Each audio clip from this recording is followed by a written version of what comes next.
Are you an opal expert?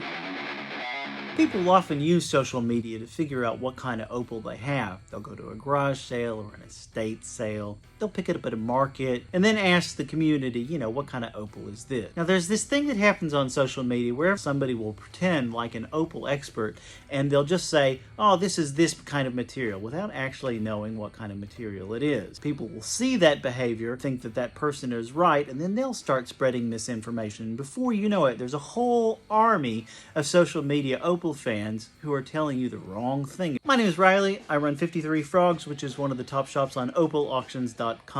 Don't listen to the armchair quarterbacks who have no idea what they're talking about. They reckon they're an opal expert. Every opal field in Australia has matrix opal, but there are only 4 types of really commercially available matrix opal. 2 types are from Andamooka and 2 types are from Queensland. The first is Andamooka Rainbow Matrix. This is sometimes called concrete. It's more recently been called Rainbow Matrix. It comes out of the ground and it's white. Chalky is more like a sandstone. If you're trying to identify it, some of the telltale signals are the aggregate that you can see here on the top and these black spots in the bottom left, and it's also in larger chunks really highly stratified, more so than any other type of matrix in Australia. Miners originally called this concrete because of the aggregate in it and because in its raw form, untreated, it does look a bit like pieces of rough concrete. The second type here is hard Andamooka matrix. This is one of the more expensive varieties of matrix. The matrix is more of a mudstone, so it's kind of real chalky, closer to mudstone or a limestone. This is what it looks like in its raw form, right? So everybody says, why do you treat this stuff? Why do you treat it? Well, because in its raw form, it has the opal that is within the matrix has very little color. Some pieces do have a bit more color. You can see that'll turn out to be a nice green one. And when it is treated with sugar and either acid or heat, it makes the matrix part go dark, and the opal is more easily seen. So it doesn't do anything to the opal, it just alters the matrix part of it. When you're trying to identify matrix opal, you're looking for 2 separate things. One, since it's hard matrix, it will take a really nice shine without any kind of resin coating. And the second thing is that if you look at the color patches, you'll see that they're pixelated around the edges. If you're trying to distinguish between matrix opal and precious opal will not have these pixelations, whereas matrix opal will. The third kind is called fairy opal. This is from Queensland, and believe it or not, this has color running all through it.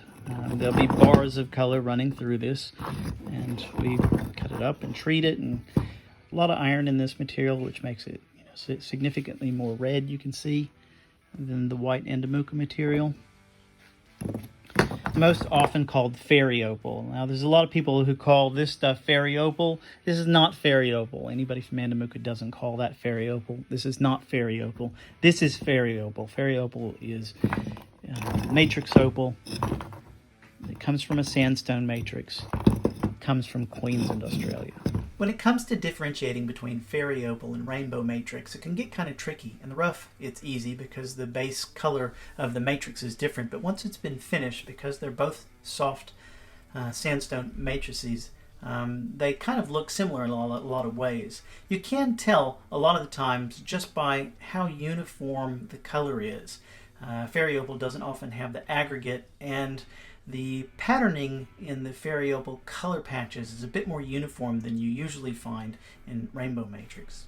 Now, the fourth type is Boulder opal matrix from Queensland. Boulder matrix opal has like an ironstone matrix, and opal part is more concentrated in Boulder matrix. This is fairly concentrated stuff. Some of it is less concentrated. Sometimes this material is called bubble matrix, because on the outside of it, it looks oftentimes like big bubbles. You can kind of see bubbly there. This material is can be really amazing, have really amazing colors floating through it.